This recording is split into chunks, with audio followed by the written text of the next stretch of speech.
যখন আমাকে খোঁচা দিয়েছে আমি কয়েকটা প্রশ্ন বাংলার মানুষের কাছে তুলে ধরতে চাইছি এবং সর্বোপরি তৃণমূল কংগ্রেসের কাছেও তুলে ধরতে চাইছি, এর উত্তর দিতে হবে। আমরা জানতে পেরেছি বেশ কয়েকজন এমপি পার্লামেন্টে অনুপস্থিত ছিল, তাদের বিরুদ্ধে তৃণমূল কংগ্রেস দলগতভাবে কি ব্যবস্থা গ্রহণ করছে, কি নোটিশ পাঠাচ্ছে, কি শোকজ করছে, তাদের বিরুদ্ধে কি অ্যাকশন নেবে সেটাও পাবলিক ডোমিনে দিতে হবে এবং কি নিচ্ছে সেটাও যেন জানানো হয়। দ্বিতীয় হচ্ছে, যারা পার্লামেন্টে উপস্থিত ছিলেন টোটাল আমরা যতটুকু জানা আছে পার্লামেন্টে দুটো কক্ষ মিলিয়ে লোকসভা রাজ্যসভা মিলিয়ে তৃণমূল কংগ্রেসের এমপির সংখ্যা প্রায় 42টি।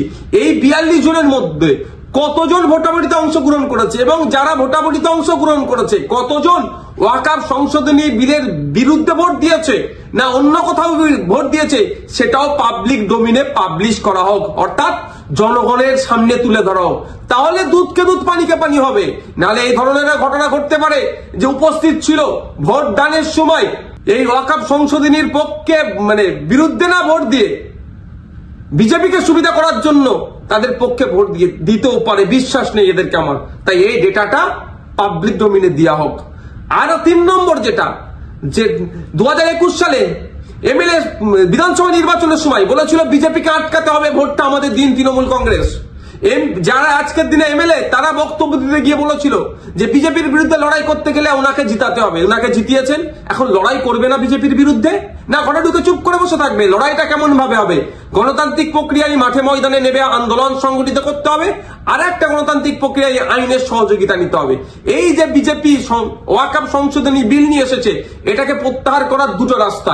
একটা হচ্ছে জনগণের চাপ সৃষ্টি করে, যেটা সংখ্যালঘুদের উপরে যে দমনপীড়ন হচ্ছে, ভারতবর্ষের পশ্চিম বাংলায় সংখ্যাগুরু মানুষদেরকে দায়িত্ব নিতে হবে এই সংখ্যালঘুদের উপরে যে দমনপীড়ন নেমে আসছে সেটাকে প্রোটেক্ট কিভাবে করবে, অর্থাৎ মাঠে ময়দানে সংখ্যালঘু থেকে শুরু করে সংখ্যাগুরুরা মিলে আন্দোলন সংগঠিত করবে, জনপ্রতিনিধিদেরকে সামনে রেখে সাথে নিয়ে একটা দিক। আর একটা হচ্ছে সুপ্রিম কোর্টের দ্বারস্থ হয়ে আইনের মাধ্যমে এই যে নতুন আইন তৈরি করতে চলেছে এই আইনটাকে রদ করা। এখন আমার বলার বিষয়, পশ্চিমবাংলায় 200-র অধিক তৃণমূল কংগ্রেসের বিধায়ক আছে, সেই সমস্ত বিধায়কদেরকে প্রত্যেকজন যাতে একটা করে মামলা করে তার জন্য প্রস্তুতি নিতে হবে।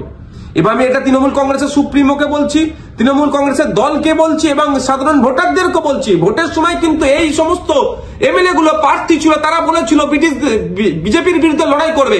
আজকে বিজেপির বিরুদ্ধে লড়াই দেখানোর জায়গা হচ্ছে মামলা করতে হবে।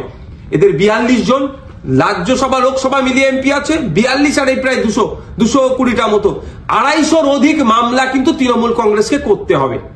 তার পয়েন্ট অনুযায়ী আমি বলে দিচ্ছি এইটা চাপ তৈরি করতে হবে। আমি নওশাদ সিদ্দিকী একা যদি আমি একাধিক মামলার দায়িত্ব নিতে পারি, হাজার হাজার মামলা হবে ওয়াকফ সংশোধনী বিলের বিরুদ্ধে, সেটা আমি ভালো করে জানি, বিজেপিও জানে, তৃণমূল কংগ্রেসও জানে, আমি পাবলিকও জানে। কিন্তু তৃণমূল কংগ্রেস কটা মামলা করছে না, মামলা না করে বিজেপিকে জায়গা করে দিচ্ছে, সেটাও পাবলিককে দেখতে হবে। ভোটার যারা ভোট দিয়েছিলেন 2021 সালে, যারা ভোট দেননি তৃণমূল কংগ্রেসকেও, কিন্তু আপনার জনপ্রতিনিধি যারা এলাকায় আছে তাদের কাছে তুলুন আওয়াজ যে আপনাদেরকে মামলা করতে হবে। মালদা থেকে কংগ্রেসের একজন এমপি আছেন, তাকেও আমি অনুরোধ করছি আপনিও সুপ্রিম কোর্টে চলেন, গিয়ে মামলা করবেন। এখন দেখার বিষয় তৃণমূল কংগ্রেসের কতজন এমএলএ কতজন এমপি মামলা করছে এবং আমরা ভোটাররা কতজনকে মামলা করাতে পারছি প্রেসার বিল্ড আপ করে, সেটাই এখন দেখার বিষয়।